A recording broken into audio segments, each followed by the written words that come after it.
Hello everyone, welcome to the Exia IAS academy. तो चलिए देखते हैं कौन से इम्पोर्टेंट न्यूज़ आर्टिकल हैं जो रेलेवेंट रहेंगे एग्जाम पर्सपेक्टिव से। तो इसमें मैं आपको कल का अर्थात जून 19 का जो पेंडिंग एनालिसिस है वो कंटिन्यू कर रहा हूं। तो ध्यान रखिएगा, इसमें मैं आपको हर आर्टिकल का समरी बताऊंगा और उसी के साथ कौन से पॉइंट से क्वेश्चन पूछा जा सकता है प्री और मेंस में वो बताने की कोशिश करूंगा। ओके। ताकि चीजें ज्यादा एग्जैजुरेट ना करूं और आपको उतना ही पढ़ना पड़े जितना जरूरी है। ओके, चलिए देखते हैं पहला आर्टिकल। तो आज का पहला आर्टिकल बात करता है a fair share retaining the 41% share in the divisible pool for state will be unjust. तो अभी ध्यान रखिएगा, डिविजिबल पूल ऑफ टैक्सेस क्या होता है। तो अभी अगर आप 7 schedule of the Indian constitution को देखें तो उसके तहत जो सब्जेक्ट्स है डिवाइड की गई है between two layer of the government, one is central government and another is state government. Okay, तो इसमें क्या होता है, सेंट्रल गवर्नमेंट के पास जो टैक्सिंग पावर होता है वो बहुत ज्यादा होता है देन दी स्टेट गवर्नमेंट, लेकिन स्टेट गवर्नमेंट के पास बहुत सारी इंपॉर्टेंट जिम्मेदारियां रहती है। फॉर एग्जांपल हेल्थ का हो, एजुकेशन का हो, एग्रीकल्चर का हो, स्किलिंग का हो। तो ये बहुत सारी इंपॉर्टेंट जो रिस्पॉन्सिबिलिटी है वो रहती है, लेकिन उनके जो फाइनेंसेस है थ्रू टैक्सेशन वो बहुत कम रहते हैं। तो इसीलिए क्या होता है, आपके कॉन्स्टिट्यूशन के ही आर्टिकल 280 में फाइनेंस कमीशन का सजेशन दिया गया है। फाइनेंस कमीशन के लिए मेंशन किया गया है, मैंडेट है कि आपका 5 साल में एक बार फाइनेंस कमीशन को गठन किया जाएगा बाय प्रेसिडेंट, जो होगी आपकी एक 5 मेंबर बॉडी जिसमें एक चेयरमैन रहेंगे और 4 मेंबर रहेंगे, जो क्या करेंगे, जो गवर्नमेंट है उसको या फिर प्रेसिडेंट को सजेशन देंगे कि जो सेंट्रल गवर्नमेंट के पास जितने नेट प्रोसीड्स ऑफ टैक्सेस है उससे कितना परसेंटेज जो है वो स्टेट्स को जाना चाहिए और कौन से स्टेट को कितना परसेंट जाना चाहिए, based on population, based on आपके forest cover, okay, based on per capita income, तो इनके बेसिस में। तो अभी ध्यान रखिएगा, हमारा जो फर्स्ट फाइनेंस कमीशन है वो 1950s में ही गठन हुआ था और अभी जो फिलहाल चल रहा है वो 16th फाइनेंस कमीशन है। तो 15th फाइनेंस कमीशन तक जो नेट प्रोसीड्स ऑफ टैक्सेस है सेंट्रल गवर्नमेंट के पास, तो उसका 41% दिया जाता है। ओके, 41%। और ध्यान रखिएगा, इसमें आपके 2 एक्स्ट्रा और टैक्सेस सेंट्रल गवर्नमेंट इंपोज करती है, सरचार्ज और सेस। तो सरचार्ज और सेस को जो नेट प्रोसीड्स ऑफ टैक्स है उसमें आपका कैलकुलेट नहीं किया जाता है। तो अभी बात क्या है, जो 100% टैक्स कलेक्शन है सेंट्रल गवर्नमेंट के पास एक्सेप्ट सेस एंड सरचार्जेस, तो उसका क्या है, 41% जो टैक्स है वो जाएगा किसको, डिफरेंट स्टेट गवर्नमेंट को। Okay, based on finance commission के जो फॉर्मूला होगा उसके बेस पे।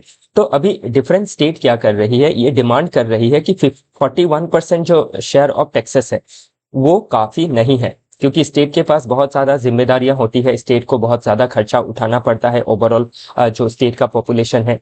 ओके, और जो बेसिक आपकी फैसिलिटीज होती है, एम्यूनिटीज होती है वो देना होता है, like education, health. Okay, health में भी डिफरेंट सेगमेंट में आप देख लीजिए, प्राइमरी, सेकेंडरी, टर्चरी, एजुकेशन में भी प्राइमरी, सेकेंडरी, टर्चरी।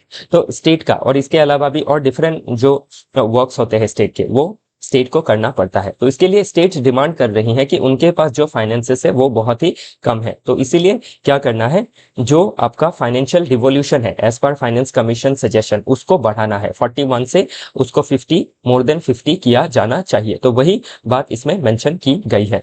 फिर अब ध्यान रखिएगा, इसमें कहीं मेंशन भी किया गया है सेस और सरचार्ज के बारे में, ये रहा सेस एंड सरचार्ज। तो ये ओरिजिनली क्या होता है, सेस के ऊपर कोई ना कोई ऑब्जेक्टिव रहता है, जैसे स्वच्छ भारत मिशन के लिए क्या होगा, कोई प्रोडक्ट के ऊपर सेस लगा दिया जाएगा। फिर आपके क्या होगा, इनकम जो है उसके ऊपर सरचार्ज लगा सकते हैं। तो ये सरचार्ज जो है ये तो कंप्लीटली सेंटर अपने पास ही रखती है, ये सेंटर के ऊपर डिपेंड करता है कि शेयर करना है या नहीं करना है। और सेस को आपके जो स्पेसिफिक ऑब्जेक्टिव है उसके हिसाब से शेयर किया जाता है। तो उस हिसाब से अगर देखें, जो नेट आपका टैक्स होता है, ओके, जो नेट टैक्स है उसका आप देख सकते हैं कि स्टेट को आपका लगभग सिर्फ 31% ही मिलता है। सेस और सरचार्ज को भी अगर जोड़ ले तो, ध्यान रखिएगा, सेस और सरचार्ज को भी अगर जोड़ ले तो वही चीजें इसमें दर्शाई गई है कि अभी एक तो फ्रिक्शन देखा गया है between central government and state government, कि स्टेट क्या कर रही है आपका, और फिस्कल ऑटोनॉमी और फिस्कल डिवोल्यूशन डिमांड कर रही है फ्रॉम सेंट्रल गवर्नमेंट कि एटलीस्ट 50% तो दिया जाए। ओके, सेस सरचार्ज को भी इसमें जोड़ा जाए। तो वही चीजें इसमें मेंशन की गई है। अभी क्या है, ध्यान रखिएगा कि आपको सीधा सीधा 15 फाइनेंस कमीशन, 16 फाइनेंस कमीशन, इनके बारे में प्रीलिम्स में पूछा जा सकता है। इवन 16 फाइनेंस कमीशन जो रिसेंट कमीशन है उसके बारे में भी मेंस में क्वेश्चन पूछा जा सकता है कि क्या टर्म्स ऑफ रेफरेंस दी गई है 16 फाइनेंस कमीशन को। ओके, फिर आर्टिकल 280 के बारे में पूछा जा सकता है। तो ये सभी चीजें हमारे लिए जरूरी रहेंगी from pre perspective. Okay, Mains के पर्सपेक्टिव से क्या होगा, अभी जब हम देखते हैं फेडरलिज्म में क्या है, एक फ्रिक्शन रहता है, एक आपका कॉम्बैट रहता है बिटवीन सेंटर एंड स्टेट। तो उसमें आप पॉलिटिकल लेवल पे देखें तो पॉलिटिकल कॉम्बैट रहता है, लेजिस्लेटिव कॉम्बैट रहता है, लेजिस्लेटिव ओवरलैपिंग हो जाती है। ओके, देन आपके इसमें फाइनेंशियल ओवरलैपिंग या फिर फाइनेंशियल आपके आप कन्फ्लिक्ट्स भी देख सकते हैं। ओके, फिर अब जीएसटी कंपनसेशन को लेके आप एक कन्फ्लिक्ट देख सकते हैं। तो सेंटर स्टेट रिलेशन का जो कम्बैटिव नेचर आज के समय पे देखा जा रहा है उसको क्रिटिकली एनालाइज करने पूछा जा सकता है कि सेंटर स्टेट अपने झगड़े में क्या करती है, जो पॉपुलेशन का आपका जरूरत है उसको फुलफिल करने में असमर्थ कैसे रहती है, वो सभी चीजें आपको मेंशन करनी आ सकती है एग्जाम में। ओके, ध्यान रखिएगा। नेक्स्ट आर्टिकल अगेन इकोनॉमी के ऊपर ही है, ये जीडीपी के बेस ईयर के ऊपर बात कर रहा है। तो अभी जीडीपी का सिंपल आपको पता ही है इसका डेफिनेशन कि एक फाइनेंशियल ईयर में जो देश के अंदर गुड्स एंड सर्विसेज को प्रोड्यूस किया गया है उसका टोटल ही क्या होता है, ग्रॉस डोमेस्टिक प्रोडक्ट होता है। तो अभी ध्यान रखिएगा, जीडीपी को दो तरह से आप प्राप्त कर सकते हैं, एक जीडीपी मार्केट प्राइस में और एक आप बेस ईयर में। ओके, तो एक आपका कांस्टेंट प्राइस, एक करंट प्राइस कहा जाता है। तो बेस ईयर में जो जीडीपी निकालेगा उसको कहा जाता है आपका कांस्टेंट प्राइस, और आज के डेट में जो प्राइस के हिसाब से जीडीपी निकाला जाएगा उसको कहा जाएगा मार्केट प्राइस। तो एग्जांपल के जरिए हम समझते हैं। अभी ध्यान रखिएगा कि अभी का जो बेस ईयर है 11-12 है। तो अभी जो जीडीपी हम कैलकुलेट करते हैं आज के समय पे, समझ लीजिए कि आज के समय हमने कैलकुलेट किया जीडीपी को, तो समझ लीजिए कि एक जो इकोनॉमी है उसमें फॉर एग्जांपल आपकी 2 एल्टो प्रोड्यूस हो रही है। ओके, दो नहीं, समझ लीजिए 2011-12 में 2 एल्टो प्रोड्यूस होती थी। ओके, एक एल्टो 1-1 लाख का आता था। ठीक है, तो 2 लाख हो गया जीडीपी 2011-12 में।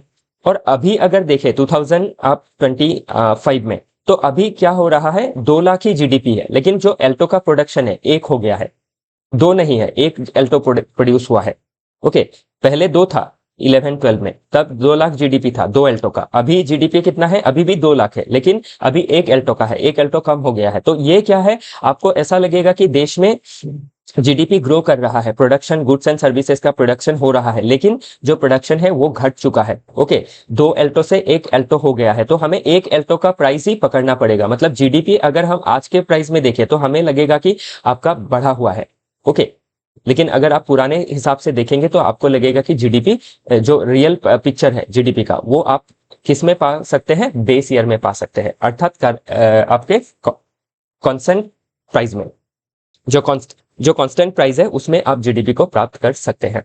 तो वही हो गया बेस ईयर का कॉन्सेप्ट, और जीडीपी करंट प्राइस में, और आपके करंट प्राइस या मार्केट प्राइस या फिर कांस्टेंट प्राइस या फिर बेस ईयर जीडीपी। ओके, तो ये कॉन्सेप्ट क्या है, प्रीलिम्स में पूछी जा सकती है, तो ये जरूरी है।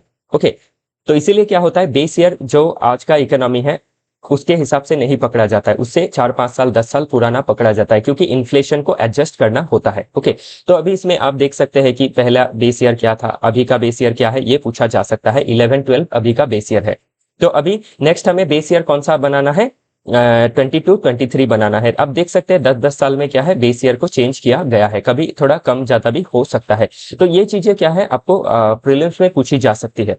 Okay, GDP at current price and GDP at constant price क्या है, या फिर बेस ईयर से बेस ईयर जीडीपी क्या है, या फिर मार्केट प्राइस जीडीपी क्या है। तो दो शब्द में पूछे जा सकते हैं। एक ध्यान रखिएगा कि कांस्टेंट प्राइस या फिर बेस ईयर सेम चीज है, करंट प्राइस या फिर मार्केट प्राइस वो सेम है।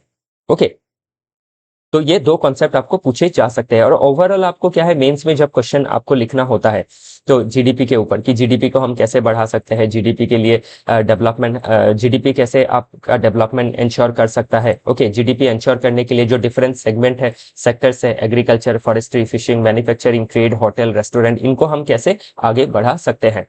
ओके, रियल टर्म्स में, बेस ईयर के टर्म्स में। ओके, सिर्फ प्राइस बढ़ेगा और प्रोडक्शन घटेगा तो वो हम जीडीपी बढ़ा हुआ नहीं कह सकते हैं। ओके, चलिए आगे देखते हैं। नेक्स्ट आर्टिकल बात करता है the legality of Israeli action under international law. तो हाल ही में हमने देखा कि इजराइल ने क्या किया, प्रीएम्प्टिव स्ट्राइक कर दिया ईरान के ऊपर कि ईरान न्यूक्लियर वेपन डेवलप कर रहा है। ऑलमोस्ट 90% उन्होंने कंप्लीट किया है। तो अगर 100% होता है तो ये जो वेपन है ये इजराइल के अगेंस्ट इस्तेमाल किया जा सकता है, क्योंकि इजराइल और ईरान का पुराना हॉस्टिलिटी है। तो इस प्रिटेक्स्ट में इस प्रेजम्पशन में इजराइल ने क्या किया है, प्रीएम्प्टिव अटैक कर दिया है। तो अभी जो ये प्रीएम्प्टिव अटैक किया है ये क्या सही है, क्या इंटरनेशनल लॉ इसकी परमिशन देता है? तो इसको बिल्कुल भी जो इंटरनेशनल लॉ है वो परमिशन नहीं देता है। तो वही चीज इसमें मेंशन की गई है। अभी सीधा सीधा तो क्वेश्चन ऐसा नहीं बनेगा कि क्या ये इंटरनेशनल लॉ में सपोर्ट करता है मेंस में, लेकिन कहीं आपको एथिक्स के ऊपर क्वेश्चन पूछा जा सकता है।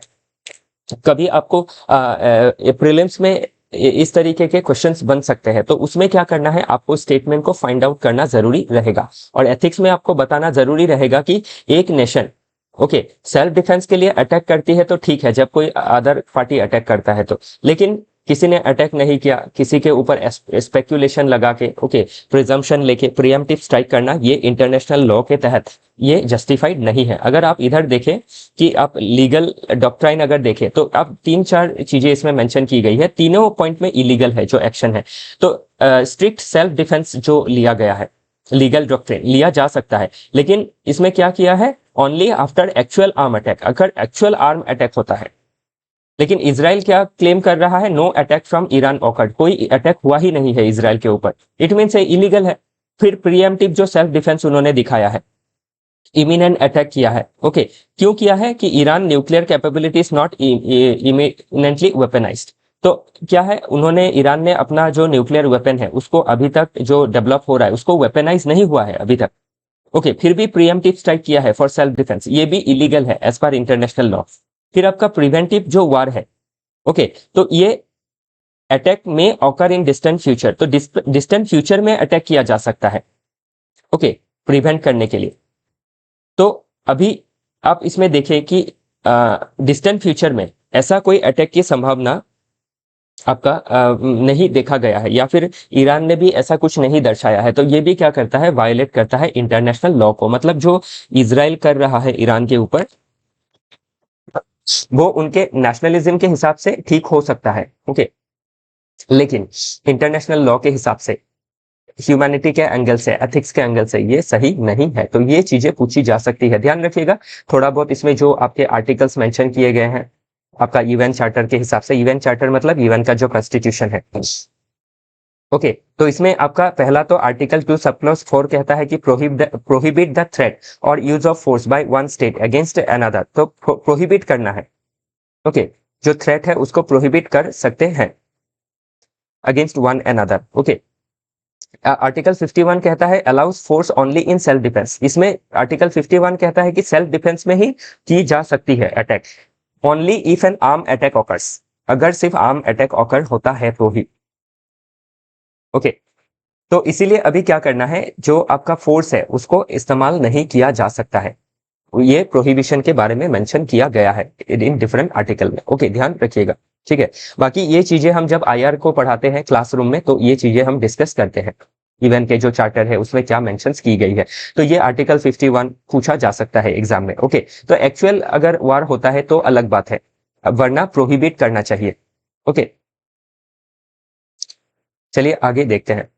नेक्स्ट आर्टिकल बात करता है resetting the India US partnership in uncertain times. तो अभी आप ध्यान दीजिएगा कि इंडिया यूएस का जो पार्टनरशिप है वो आपका क्या है, बहुत ही अभी अनसर्टेन होके रखा है। अनसर्टेन होने का मेन 2 वजह है।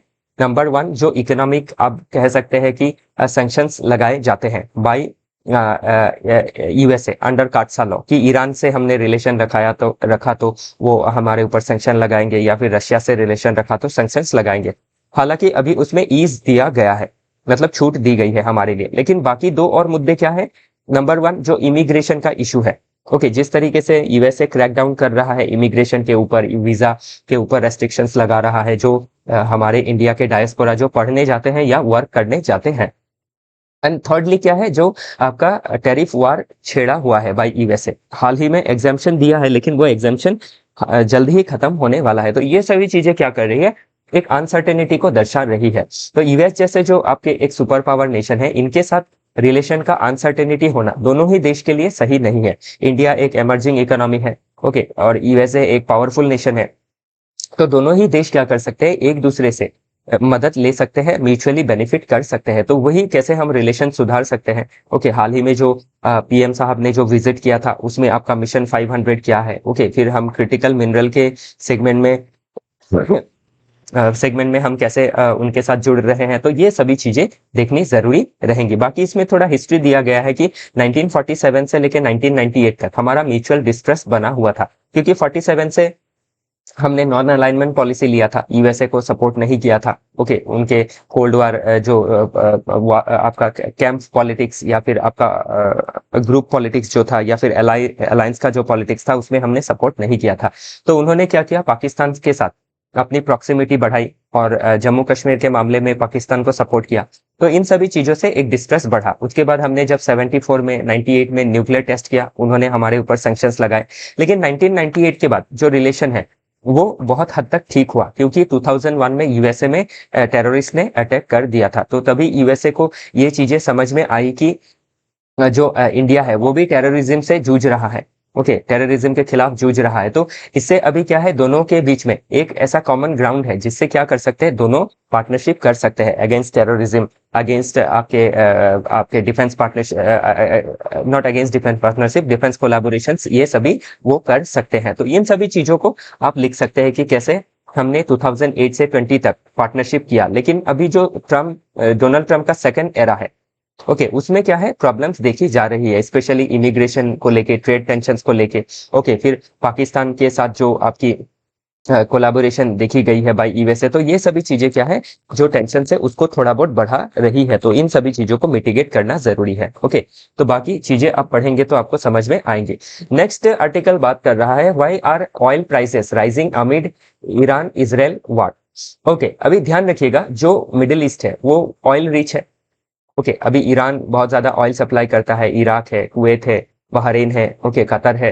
तो अभी ये जो आपके नेशन है जो ऑयल सप्लाई करते हैं, तो ये ऑयल सप्लाई कौन से चैनल से करते हैं, आपके जो स्ट्रेट ऑफ हॉर्मुज है एंड बाबर अल मंडाब है, उससे ये ऑयल सप्लाई करते हैं। एशिया का 80% जो ऑयल है इसी रूट से होके गुजरता है, इंडियन ओशन के जरिए। ओके, तो अभी ईरान और इसराइल के बीच में जो वार है, ओके, इसमें आपके जो ईरान के प्रॉक्सीज है, उसमें चाहे आपके हिजबुल्ला हो या फिर हुतीज हो, तो ये हिजबुल्ला हो, हुतीज हो, ये सभी क्या करते हैं, आपके जो बाबर अल मंडाब है या फिर आपके स्ट्रेट ऑफ हॉर्मुज है, इन एरिया में ये अपना जो दहशत है वो फैलाते हैं। तो इससे क्या होता है, आपके जो कंटेनर है जो ऑयल कैरी करती है या शिप्स है, इनको डिस्टर्ब होता है।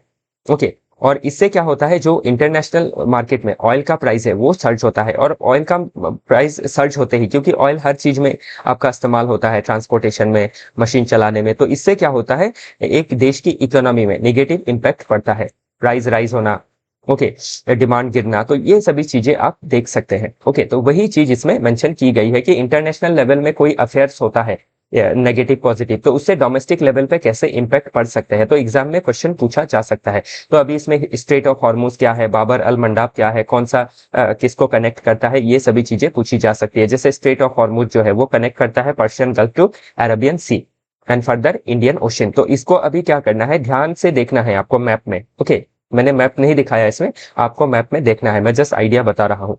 ओके, प्लस इसमें आपको बता रहा है कि 84% जो ऑयल है वो आपके एशियन मार्केट में इसी रूट से आता है। ओके, तो इन सभी चीजों में अगर खतरे आते हैं, रिस्क आता है, तो उससे क्या होता है, आपके हमारे देश के मार्केट में नेगेटिव असर पड़ता है। ओके, तो इसको एक बार आप देखिएगा। नेक्स्ट आर्टिकल बात करता है, what was decided at the UN ocean conference. तो हाल ही में क्या हुआ, आपके फ्रांस में यूएन ओशन कॉन्फ्रेंस को कंक्लूड किया गया। ओके, जिसमें 60 देश ने पार्टिसिपेट किया था और उसमें 56 देशों ने जो कॉन्फ्रेंस का जो आउटकम था, जो आपका कन्वेंशन था, उसमें साइन किया है।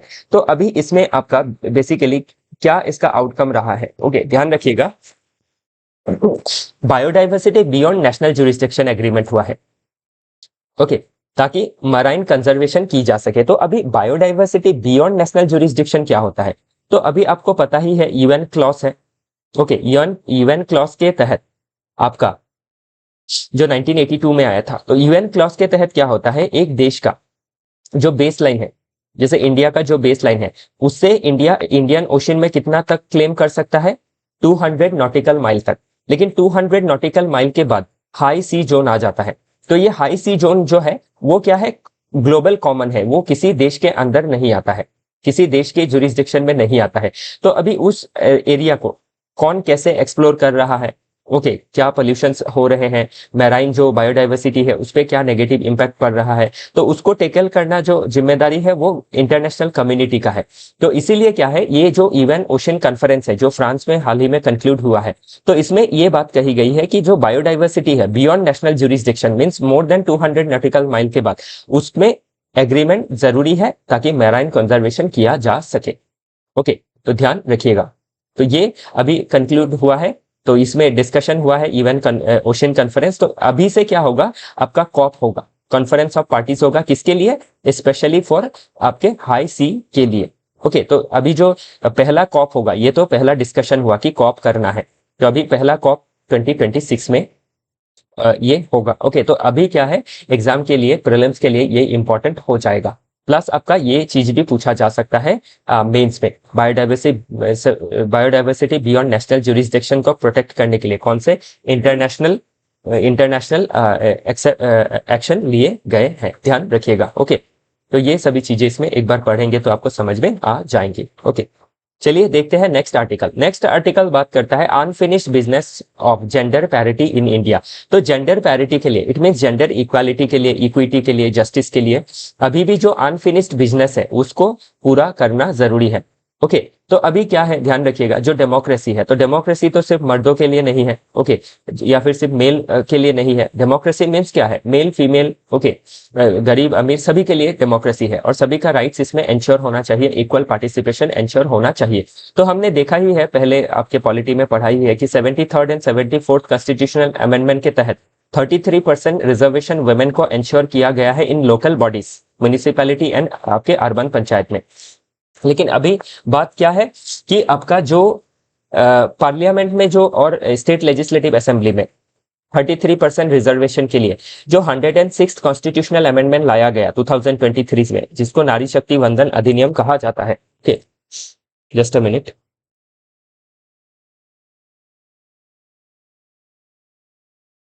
ओके, सो जो नारी शक्ति बंधन अधिनियम है, तो उसके तहत अभी क्या करना है, आपका जो रिजर्वेशन है वो 27 के बाद ही होगा, क्योंकि डिलिमिटेशन के बाद होगा, ऐसा जो आपका अमेंडमेंट लाया गया है उसमें मेंशन किया गया। तो ये जरूरी है कि जो अनफिनिश्ड बिजनेस है उसको कंप्लीट किया जाए। अभी तो पंचायत में और आपके म्युनिसिपैलिटी में बहुत सारे स्टेट में वुमेन के लिए 50% रिजर्वेशन कर दिया गया। तो ये जरूरी है कि इसको भी टाइम बाउंड तरीके से आपका इम्प्लीमेंट किया जाए। तो ध्यान रखिएगा, नारी शक्ति बंधन अधिनियम कब आया, 23 में आया। कौन सा अमेंडमेंट था, ये आपका 106 कॉन्स्टिट्यूशनल अमेंडमेंट था।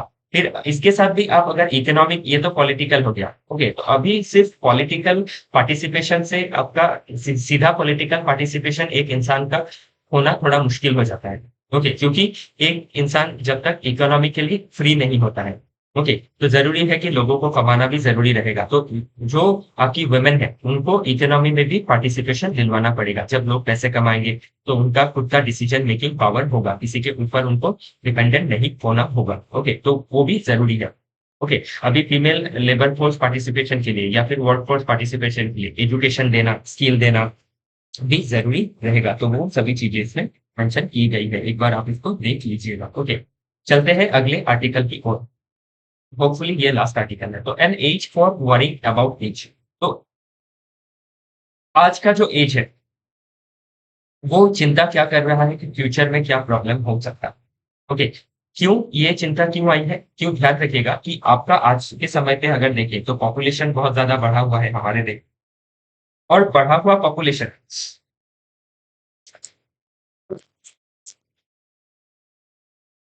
ओके, तो आई होप शायद आपको लास्ट वाला आवाज नहीं आया होगा। इसमें मैंने यही कहा सॉरी, माइक थोड़ा डिस्टर्ब है। ओके, मैं फिर से इसमें रिपीट कर देता हूँ, इसको ध्यान से पढ़ी सुनिएगा कि जो वुमेन का रिजर्वेशन है उसको पंचायत में जिस तरह से एंश्योर किया गया उसी तरीके से पार्लियामेंट में भी एंश्योर किया गया है तो अभी जरूरी क्या है कि पार्लियामेंट में जो आपका रिजर्वेशन इंश्योर किया है उसका इम्प्लीमेंटेशन होगा आपका 2027 के बाद। तो वो 2027 के बाद का जो इम्प्लीमेंटेशन है उसको टाइम बाउंड मैनर से करना जरूरी है आफ्टर 2027 का सेंसस। ओके, मतलब 2026 का सेंसस होगा, 27 में डेटा पब्लिश होगा, उसके बाद डिलिमिटेशन होना है। और इसी के साथ ये भी इंश्योर करना है कि वुमेन का जो वर्कफोर्स पार्टिसिपेशन है अर्थात इकोनॉमी में जो पार्टिसिपेशन है वो करना जरूरी है, क्योंकि without economic participation, political participation क्या होता है, वीक हो जाता है। क्योंकि जब तक कोई इंसान खुद से नहीं कमाता है, सेल्फ रिलायंट नहीं होता है, तो वो डिसीजन मेकिंग का जो एबिलिटी है बहुत दूर तक हासिल नहीं कर पाता है। तो इसीलिए वुमेन को एजुकेशन देना, स्किल देना, हेल्थ फैसिलिटीज देना, ओके, ये सभी जरूरी रहेंगी। ओके, तो बाकी ध्यान रखिएगा, ये सभी चीजें पूछी जा सकती है। 73rd amendment, 74th amendment, article 14 sub clause, फिर आर्टिकल 15 सब क्लॉज 3, ओके, फिर लेबर फोर्स पार्टिसिपेशन रेट, ये डेटा आप मेंस में मेंशन कर सकते हैं। ओके, चलिए देखते हैं अगला आर्टिकल। ये लास्ट आर्टिकल है इस डिस्कशन का।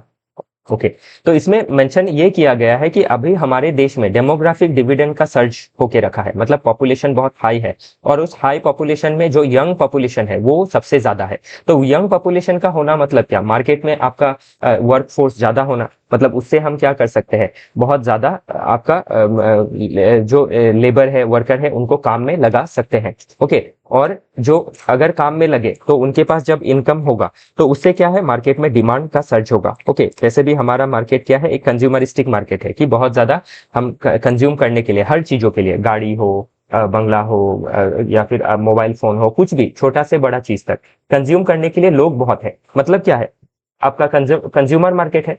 तो ऐसे कंज्यूमर मार्केट में जरूरी है कि हम सिर्फ इंपोर्ट करके कंज्यूम ना करें, हमारे देश में जो प्रोडक्शन है उसको बढ़ाएं और जो हमारा डेमोग्राफिक डिविडेंड है उसको काम में लगाए, ताकि हमारा देश क्या हो, बाई 2047 तक, जब तक हमारा डेमोग्राफिक डिविडेंड रहेगा तब तक हम क्या कर सके, हम डेवलप नेशन बन सके। और बिना हम डेमोग्राफिक डिविडेंड को ये यूज किए हुए अगर 2047 तक पहुंच जाते हैं और हम अंडर डेवलप या फिर डेवलपिंग, अंडर डेवलप तो नहीं है, डेवलपिंग अगर रहते हैं, तो क्या होगा, प्रॉब्लम क्या होगा कि हमारी जो पॉपुलेशन है वो एजेड हो जाएगी।